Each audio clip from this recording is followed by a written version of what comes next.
Good morning. We are going to get started here in just a couple of minutes.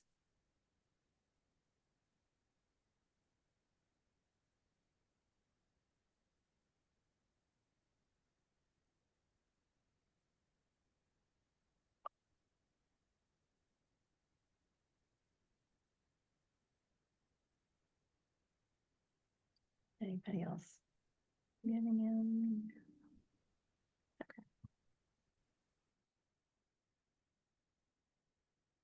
Okay, we're going to go ahead and get started here today. Thank you guys for joining us again for our September webinar here. We're going to cover a little bit of the information we did last month, so I apologize for that. You have to sit through some of that again, and then just some new things that we've learned. We're going to talk about the StudentAid.gov accounts, which are the old FSA ID, username and password. We're going to show you some of our publications that we've recently added. Most of our new publications are now on You Can Go To and Start with FAFSA. So we'll show you those. So just some updates. Again, you guys know FAFSA, free application for federal student aid, and that the new one will not be out until December 1st. So we haven't heard anything different with that yet, still looking at December 1.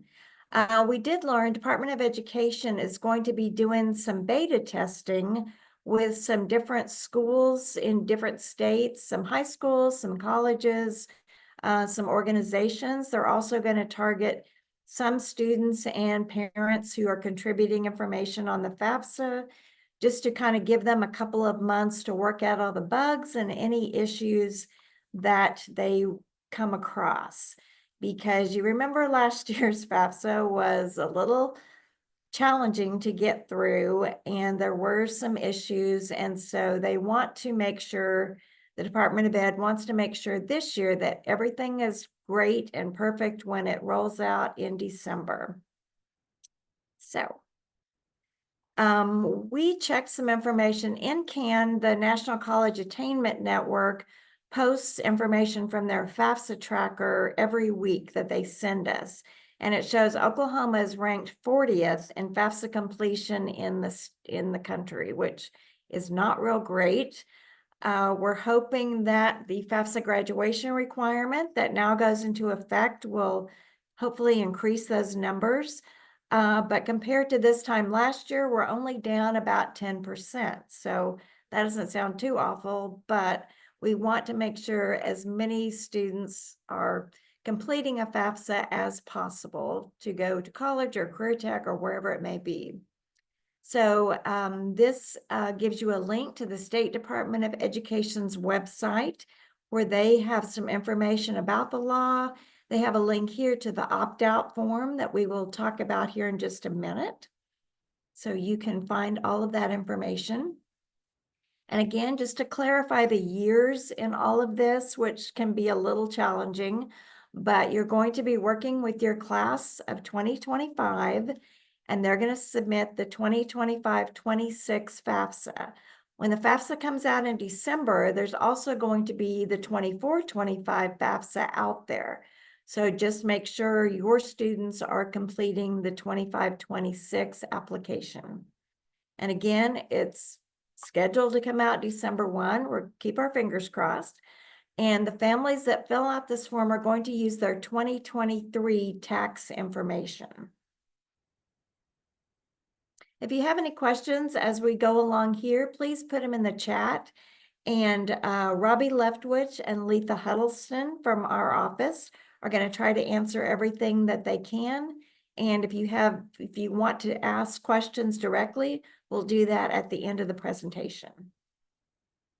So this will just show you, again, requirements for setting up your FAFSA completion efforts. But the superintendent at each of your schools, only public schools are required to do the FAFSA completion requirement. But the superintendent will designate someone at your school to collect all of this information from the students. So you'll be in charge of keeping track of that, hanging on to the information. You will keep it at your school, and store it to comply with FERPA guidelines. So information like your CPR requirement, your financial literacy requirement, ICAP, all of that stuff that you already keep for your seniors for graduation requirements, you'll do the same with the FAFSA. Okay, you're also going to be required to share FAFSA information with your families, students, parents, anyone that is connected with your seniors at the school. And you can do that by publications that I will show you later, some things that we offer, as well as FAFSA presentations that we can come out and do for you in person. We can do Zoom sessions, whatever it may be. We are here to help you as best as we can to get this FAFSA completion effort, make it successful. So to track this process, and again, I went through this last month, but I want to do it again because we've had a lot of schools sign up recently for the FAFSA data portal. And that's a free service that we provide here at the state regents, and it will let you track your seniors and show you what they've done with their FAFSA application. You can also collect emails from students. Once they have submitted their FAFSA, they'll get a confirmation email, and then eventually they're going to get a FAFSA submission summary. And that's like the old student aid report. So they will get those electronically unless they complete a paper FAFSA. Then they will get those through the mail, and those will be paper. But they can forward their emails or their information to you, and you can use that as your confirmation as well. And then the opt-out form will also serve as a way to show which students are not going to be able to complete a FAFSA application. Okay, so we're going to quickly go through the FAFSA data portal. Again, it's a free service that will let you look at your current seniors and what they've done as far as completing their FAFSA application.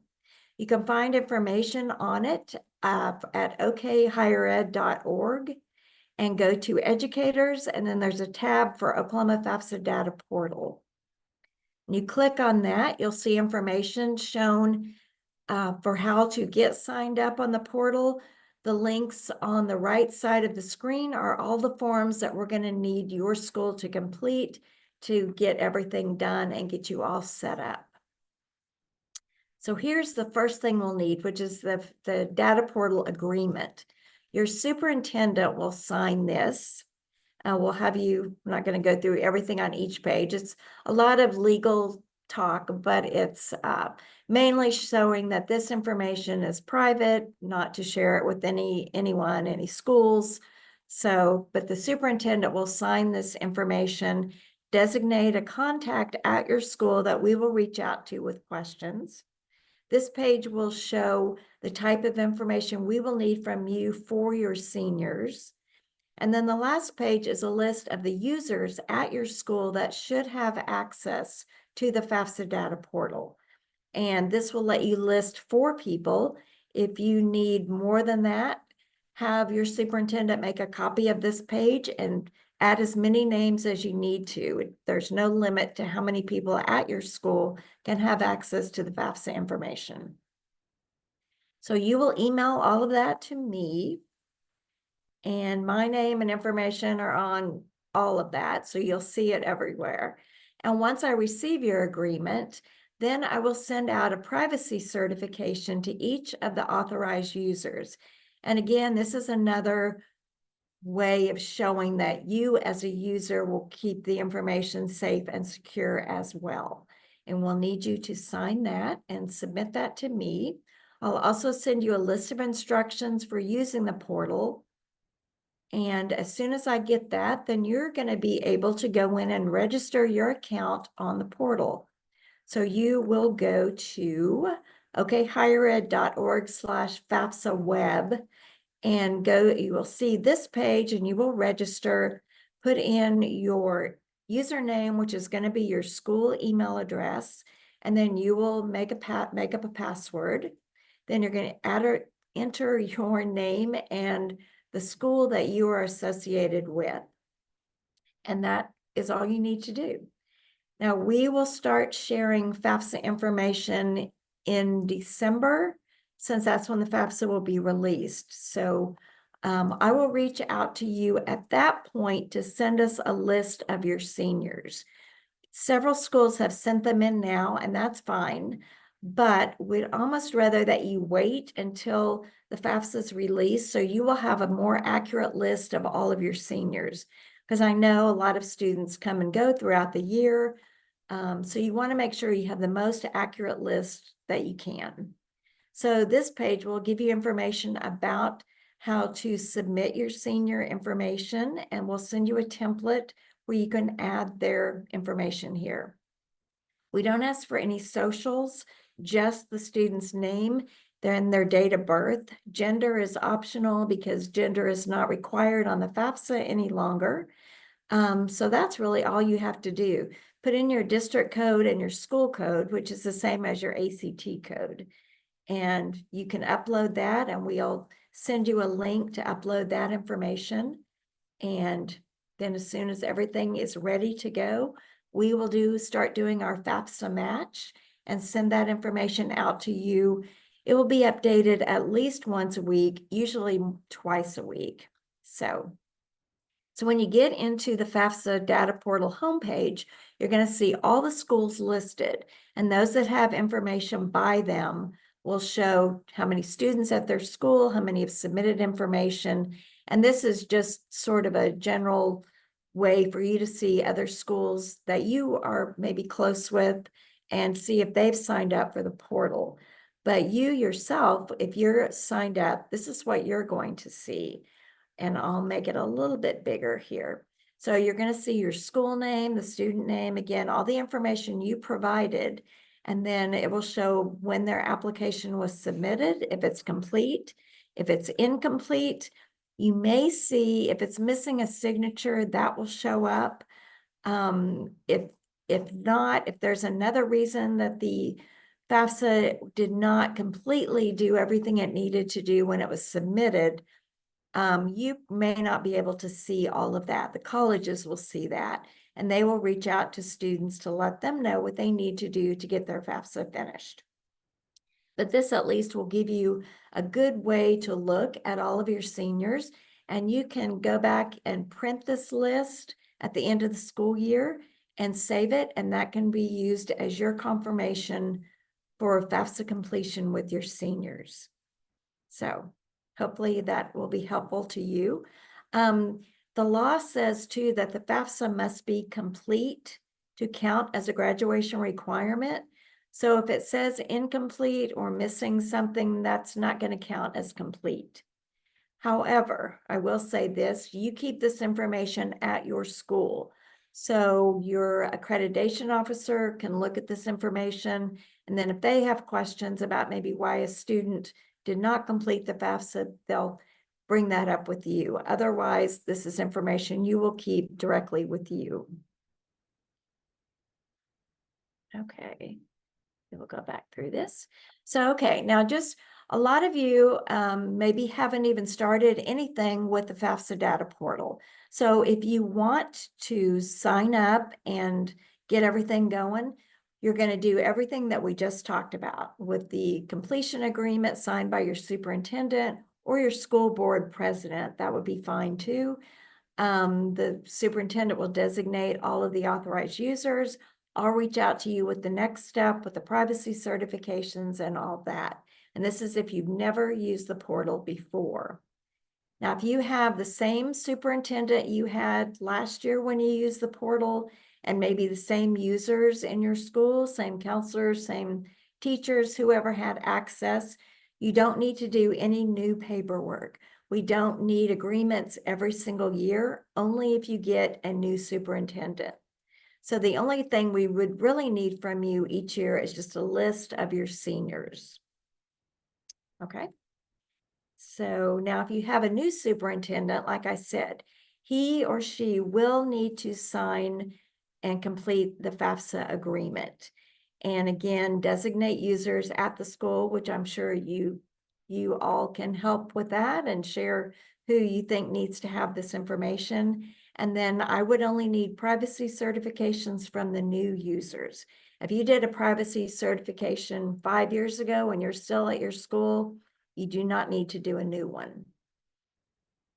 So if you have the same superintendent but new users, all the superintendent needs to do is complete this authorized user form. And there is a link for that on the OK Higher Ed website, where I was showing you all the FAFSA data portal information is saved. So this is the same page, authorized user page. It's the same as the last page of the agreement, but the new superintendent then, or the superintendent would add the new users to this authorized user form, and I will reach out to any new people to have them sign a privacy form. So did that just make it 100 times more confusing? I hope not. If you don't know maybe what your school has done up to this point as far as getting set up for the portal, please feel free to email me and I will look it up. We have a huge spreadsheet with all this information shown, and I am more than happy to check that and see, where you are in the process and send you documents or information on what you need to do to get everything set up. Okay, and again, there's my email address and where you can find this information. Okay, so now here's the opt-out form. And again, here's the link to get to that. But it's a very simple form, just front and back. Students will put their name, date of birth, their parents' name, address, all of that, and then just show, and then you do not have to show why the student does not want to do a FAFSA. There's no need to put a reason in there. If you want to, that's great. If you don't, that's fine too. The parent or the legal guardian of the student can opt them out. If the student is 18, they can opt themselves out. And then you as a counselor can opt them out if you wish to do that. If you get to the end of the school year and there are 6 people that haven't done anything, go ahead and complete an opt-out form just to cover all your bases. And it doesn't prohibit the student from doing a FAFSA 2 weeks after you sign an opt-out form. They can still do one anytime. But, if they need to opt out or the parents don't want their students to complete a FAFSA, that's fine. They just need to complete this form and you need to hang on to it. Okay, so now we're going to talk a little bit about creating the StudentAid.gov accounts. And again, that's the old FSA ID. A lot of places it's still going to be called FSA ID, but eventually they're moving away from that. So we've just gone ahead and updated all of our materials to say StudentAid.gov account. But it's the very same thing. It's a username and password that your students and their parent or parents will set up to access and sign the FAFSA application electronically.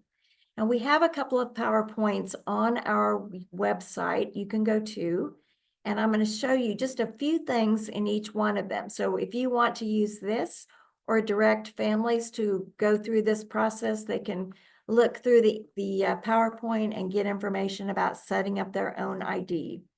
But the screens will talk to you about what a FAFSA is, when the new one will be released and where they can find it, and why the FAFSA is important for students to complete every year. We also talk about it's required if any student is an Oklahoma Promise student that they must complete a FAFSA. And we list that now it is a graduation requirement for 24-25 seniors. This screen then talks about what a StudentAid.gov account is, how it's used. It will take about a week to confirm the information on it. That's why we're thinking it's a good idea maybe to have some FAFSA or StudentAid.gov account creation nights. Bring parents and students in, let them go ahead and set up their accounts, and then when the FAFSA is released in December, they will be done with that process. We show them what they're going to need to set up their account. parents and students need a email account.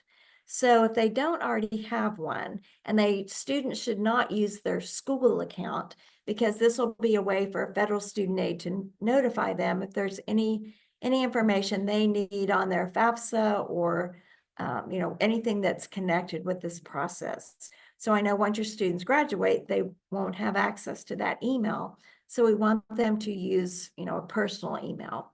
So if students or parents don't have one, they can set up free accounts on Gmail or Yahoo, whatever it may be. But anyway, we try to give them some information about that.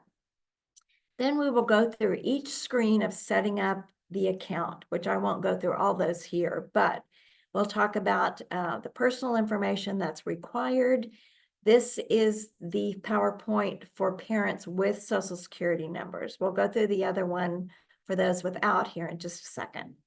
But parents will put in, and students put in their full legal name. And they have to do the name that's shown on their Social Security card, because that's how the match is done for the FAFSA. When a student completes a FAFSA, again, they're required to use their full legal name. So we want them to show, if their name's Bob Smith, but their real name is Robert, they have to put Robert in here or there won't be a match on the FAFSA completion. Okay. Then the student and parent will set up their username and password, which is essentially the StudentAid.gov account information. So we let them know here what the length of the username and password should be, and to just verify that information. And then there will be some other screens in between here where the parent and student will enter their address, their phone number. They will show if they would like to receive information from federal student aid through email, through text, through postal mail, whatever it may be. And then we'll get to this part where, after the student and parent have entered their cell phone number and their email address, federal student aid will send a code to one of those accounts, and then that's the code the student will enter in here to verify. On this page, it shows to verify their mobile phone number. So they're just doing a lot of ways to keep this information safe. So this will be a good way to help, make sure students and parents have provided the correct information. Families can also do two-step authentication, which you may use in your school a lot more than we used to have to do that. But if they want this two-step authentication process on their StudentAid.gov account, they can download an app for that, or there are links to apps that federal student aid provides. And this is just another way to keep this information safe. So then we show where families can use the StudentAid.gov account. Obviously, they're going to need it to access and sign the FAFSA online. If the student will take out a student loan during their college or career tech years, they will sign student loan applications with their StudentAid.gov account. They can also use it to find out information about their student loans, the balance of what they owe, who their servicer is, information about repayment plans, all kinds of different things. And after several years that the student has received financial aid, they can go back in to StudentAid.gov with their account and look at all the financial aid they've received in the past. So it does give students a lot of access to some great information. There's a video on StudentAid.gov that will walk families through the process of setting up their StudentAid.gov account. If you look at this PowerPoint on our website, the StudentAid.gov link here will take you directly to it. It's a little challenging to find on their website. I think when you get to StudentAid.gov, go to the very bottom of the screen, and you'll see a resources tab. And on that page, you'll be able to see a lot of documents, a lot of forms, posters, different things that you can print off if you want. But you will see videos, and you'll see one for setting up a StudentAid.gov account. Okay, Then toward the end of the PowerPoint, we just talk about the FAFSA again to share. Once your account is set up, you want to make sure you do the FAFSA after December 1st, where you can find it. And we'll show all the information families will need to set up their FAFSA. So a lot of information out there, but maybe it will be helpful if parents or students are having a hard time getting everything set up. So we want to provide as much information to help you as possible.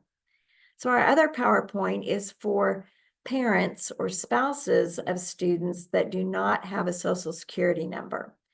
The student always has to have a Social Security number to apply for financial aid and complete a FAFSA. So the student, this will not be connected with the student, only parents of the student or a spouse of an independent student. So this PowerPoint will have all the same slides starting off like I just showed you about what a FAFSA is, why the StudentAid.gov account is important and what it's used for and all of that. But I'm going to show you the slides that are going to be a little different if the parent does not have a social. So they will get to this point to create an account, and it will tell them what they need to do that. And it will say Social Security number if applicable. So they'll know that's not going to be a requirement. When they're entering their name, their date of birth, address, that kind of thing, they're going to see this box where it asks for a Social Security number, but the parent can also check, I don't have a Social Security number. When they do that, then they're going to start seeing more information about what they should be doing in lieu of having the Social Security number. So this screen will appear and it will just say, hey, let us know why you don't have one. So you will show here that you're a parent or a spouse of a student, like I was saying before. Some students that are citizens of freely associated states, they may not have a social and they can complete a FAFSA, but I don't believe you'll have any of those here. And then they're going to ask the family the parent knowledge-based questions.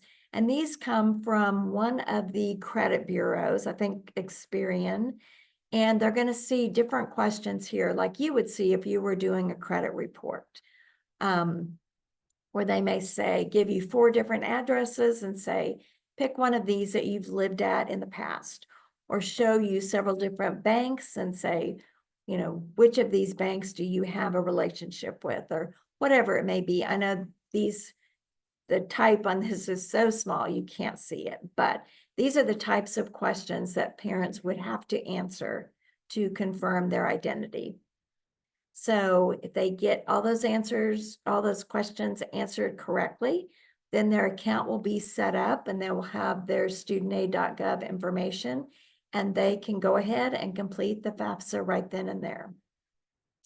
Now, if one of the questions was not answered correctly, they will be asked to contact Federal Student Aid, which is that 1-800-4-FED-AID number that everyone uses to call in with questions.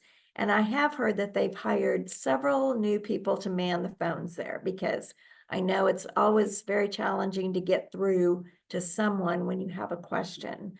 So hopefully things will be a little bit better this year. But if a student or a parent, does not have a social, then they will see this screen, which just tells them kind of what the process is now for them to go through to get everything done and approved and confirmed. So they will be in contact with someone at Federal Student Aid, and they may have to complete, there's an attestation form, and they may have to complete that and provide proof of their identity with either like a driver's license or a passport or a copy of a utility bill, whatever it may be. And then at that point, everything should be great, and they should be able to go ahead and have an account to sign the FAFSA for their student. Okay, some of our publications here for you when you're setting up accounts. We have our worksheet in English and Spanish. All this does is let families go through and put in all the information they just entered to set up their StudentAid.gov account. there's a place for challenge questions and all kinds of different things. And those will be used if the parent would forget maybe what their password was, or if the student forgot their username. So they can keep track of all this information. And this is a handy way to find it. Just hang on to it, because you're going to use the same StudentAid.gov account every year to complete the FAFSA. And then last year, the FAFSA, went through some major changes. So it used to just be the student and a parent needed a StudentAid.gov account.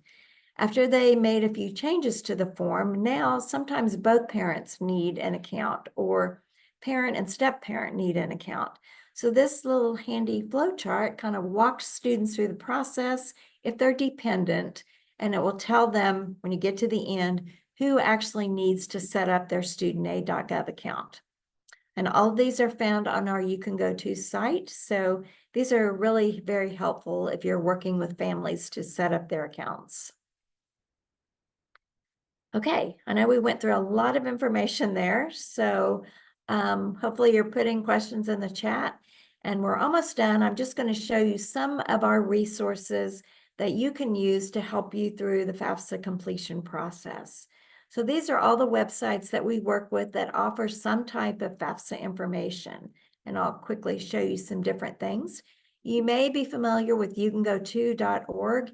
That's kind of our main college planning website. This is where we also house financial aid and FAFSA information too. So all of our new publications have been added. Some of our PowerPoints and videos still will need to be updated once the FAFSA comes out. So not everything is completely finalized and out there, but most everything. And everything we offer is free. So when you go to You Can Go To, if you go to the high school educators page, we have a FAFSA toolkit listed. You can click on that and see all of the different publications that we offer that will connect you to the FAFSA. And over here, you can see on the left side of your screen, we usually have a PowerPoint called FAFSA Fundamentals, which is great, and it walks you through practically every question on the FAFSA. That's been Letha's pride and joy for years, and she does a fabulous job setting that up. So as soon as we start to get screenshots of the new FAFSA, she'll be able to put that together for you. We'll also be doing learning modules, and then our FAFSA videos will be updated in December. Okay, so these are kind of our main FAFSA flyers that are out there. We have Finish the FAFSA in 5 Steps, FAFSA Facts. There's a dependency questionnaire which students can go through and answer questions to determine if they will need to show their parent information or not. Most students may think, oh, I'm 18, moving out of the house, my parents won't claim me on their taxes. That'll make me independent. Well, it does not for federal financial aid. Students are required to be 24 years of age to be considered independent of their parents, unless they can answer yes to any question on this form, which would be, are you a graduate student? Once you have a bachelor's degree, you're considered independent regardless of your age. If you're married, you have a child you support. If you are a veteran, if you have been in foster care, there's a lot of different questions on here. Students can read through, and then that will determine if they need parent information. And then we also have a flyer for parents with links to a lot of the information we just covered here. We also have these PowerPoints, one about understanding financial aid offers. When those start coming to students, sometimes they're a little unsure of the different types of aid that are awarded, or what they need to do with the letter, or who needs to sign it. So this will kind of walk you through that process. There's one explaining the Student Aid Index, again, which I said is the new EFC, or expected family contribution. So that number is basically used about the same way, it just has a new name. And then we have a PowerPoint on scholarships, finding them, best ways to complete a form, all kinds of good information about scholarships.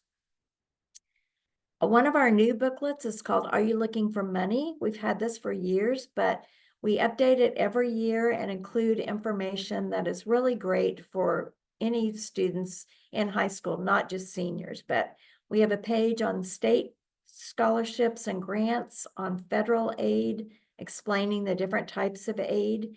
And then we have scholarship information that kind of walks you through the process of searching for scholarships, doing your research to find the best scholarships for you, best ways to apply. And then you want to track all this information just to make sure you're not missing any deadlines with your scholarships. This page, the left-hand side, gives you a whole list of scholarship search websites, and these change all the time. I think we made several updates to this before we actually put this final version on our website. So we're hoping they're all still good. But these are all sites you can go to. Most of them will let you enter information about the students' hobbies, interests, what they want to major in, what their family background is, all kinds of different things. And then it will match scholarships directly to their interests. So lots of great places to look out there. You Can Go To has a list of scholarships that we update every month. OK College Start has a scholarship search feature, and then OCCF is Oklahoma City Community Foundation. They have a ton of scholarships on their website that are just for Oklahoma students. The right-hand column is for tribal scholarships awarded through Oklahoma. Several links to all of these programs, and if you don't see your particular tribe listed, the purple box down toward the bottom gives you a website to click and check to see if your tribe offers any kind of educational funding. But it's very important. If you have any kind of a Native American background, please check into that, because lots of students receive great funding from these programs. And then we just give you some links and information about our websites, ACT, SAT information, the Oklahoma 529 plan, just a little bit of everything in that booklet. Now, this flyer we just added yesterday, and this gives you as counselors a timeline of what to be doing throughout the year to promote FAFSA completion. So we have links to all of our webinars there, but we also give you just some ideas on things you can be doing, hosting, sharing information with your families, just to make sure you're on track for FAFSA completion for your seniors. Okay, College Start. A lot of you may be really familiar with this website if you may use it for your ICAP, but they have a great financial aid planning page that will give you a ton of information about the different financial aid programs. You can also click here to get the cost of college for schools all across the country, not just Oklahoma, but for 4-year, 2-year schools, career techs. You can see all kinds of great information if you pull up school data, and you can see what their application fee is to apply, if there are deadlines for anything, the majors that they offer, the costs, the number of students at the school, sports that are provided, and if those particular sports offer scholarships. I mean, there's just a ton of information. So this is a great way if students are still determining which school they want to go to, they can check it out on OK College Start and get some good information. And with your ICAP, if you do use OK College Start, they do have an activity for completing a FAFSA, and the student can put in their answer of what they've done or not done. I've heard, though, this will not count as confirmation, because this is just the student stating what they plan to do with the FAFSA. So don't you rely on it too heavily for that. So Start with FAFSA is one of our other websites, and this is all just about FAFSA information. We put new articles out here every Monday, and that provides information to kind of help you along with any FAFSA questions you might have. You can send us a question. If you click on, if you can see on the right side, the little dice, you click on that, you can email a question to us in English or Spanish. We do have videos on this website, and again, those are the ones that we are working to get updated. They are shown here. Not a lot of stuff has changed from last year to this year, but so you can still use the videos, but just want to let you know we will make updates to those at the end of the year. And then FAFSA Fast Track is something that we are coordinating here at the state regents to work with colleges and career techs across the state to promote any type of activities that they're doing to assist with FAFSA completion. So they're going to work with us to help seniors close to their campuses and set up different nights or weeks or weekends or whatever it may be to share FAFSA information. We have 30 schools signed up right now. We're still working on that.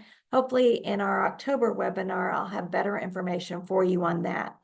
But we're going to show, and this is on our Start with FAFSA website under FAFSA Fast Track, we will start to include a map, and these are sample events, but we're going to show events like this. So if you have worked with students that are close, if you're close to Chickasha, you can say, oh, Chickasha or USAO is offering a FAFSA presentation in November. I can send my seniors and parents there, and their financial aid office will work with them to get their FAFSA completed. So that's what we want to do, is just provide every activity, every campus location that's offering any kind of FAFSA assistance to students. And this will be the place that we will house all of this. So check back and we will start putting information out there as soon as we start getting it. Okay, we're also doing our FAFSA webinars, as you know, since you're on one today. We have links to webinars through May. So if you want to sign up for more of these, hopefully you will. You can do that now. Our August webinar has now been, we're recording all of these, and it has now been put on the website. So you can go here, click on that, and get information and watch the webinar from last month if you want to hear all of this again. So okay, this is just kind of our last slide.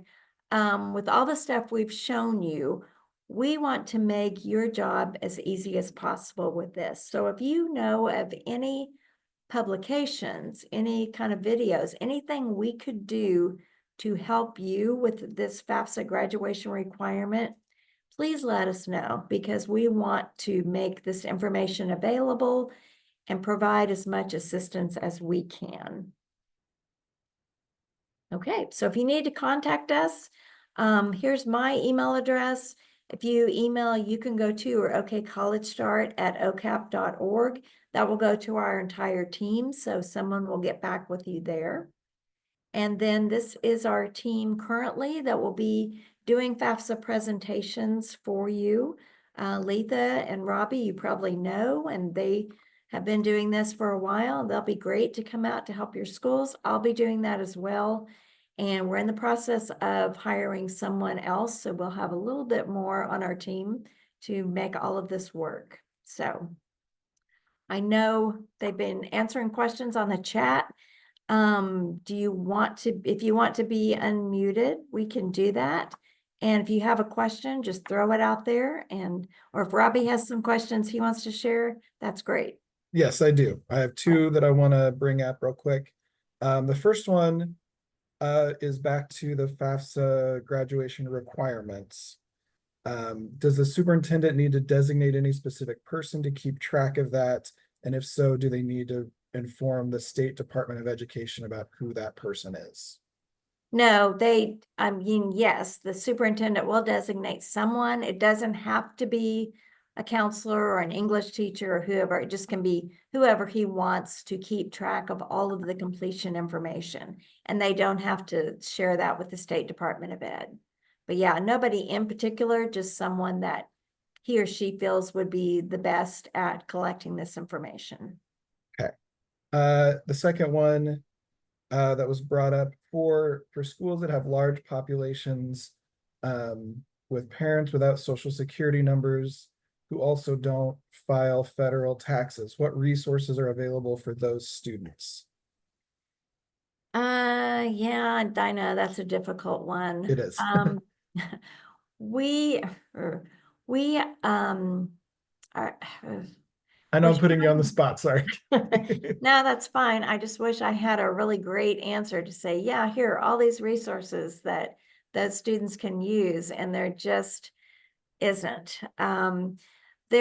We're trying to put scholarships on our You Can Go To site for maybe students without social or parents. Well, no. Okay. Yeah, for students, yes, that can't complete a FAFSA. And gosh, yeah, we need to put something together to offer to families, because I know that's a very difficult situation. If the student has a social and the parent doesn't, the student might talk to their financial aid office at the college or career tech where they may want to go and see if there's anything they can do to assist them. Maybe they could make them an independent student where they didn't have to show parent information. I know sometimes that can be done. Many schools may not want to do that, but I know schools want to help as many students as possible. Students, with socials and even those without can apply for scholarships. And we're trying to post some scholarships for students that may not have socials, or those that are just, trying to find free money for college. But I know it's very difficult to get this type of information, but um, let me kind of work on that and see what we can share with you. And on the October call, we'll try to provide some more information on that. I'm sorry, I know it's just very difficult, and there just aren't a lot of ways around it, unfortunately. So, but we'll see what we can find out for you. Last one, where do they find the new FAFSA timeline document that you shared? Is It's that posted on, on? Sorry. yeah, no, you're fine. It is on youcangoto.org under high school. No, it's youcangoto.org under educators, and it's in the FAFSA toolkit. And it's just called FAFSA timeline. So yes, that is out there. I think that's all I have from the chat that didn't go answered in there. Okay. Letha, did you have anything? No, I was just wanting to mention that for students who do have a social security number or a permanent resident number, they can fill out the FAFSA. If the parents refuse to do their taxes, which I've worked with somebody just the other day who was in this position, of course, we highly encourage the parents to do that if they can, but that student could indicate on the FAFSA that they're not able to provide parental information. And that would only make them eligible for an unsubsidized student loan. That's the way the federal laws read right now. So they could still at least, it would basically just be applying for that the unsubsidized student loan. Yes, thank you. I'm sorry, I forgot about that. No, no problem. Because a lot of students that apply for scholarships, the scholarship organizations sometimes want to see the FAFSA information or know that a student completed a FAFSA. So this may help them a little bit that way too, but yes. yeah. And one other thing I'd like to mention is that we talked about the different things that would make a student independent. Legal guardians are not required to submit their information on a FAFSA.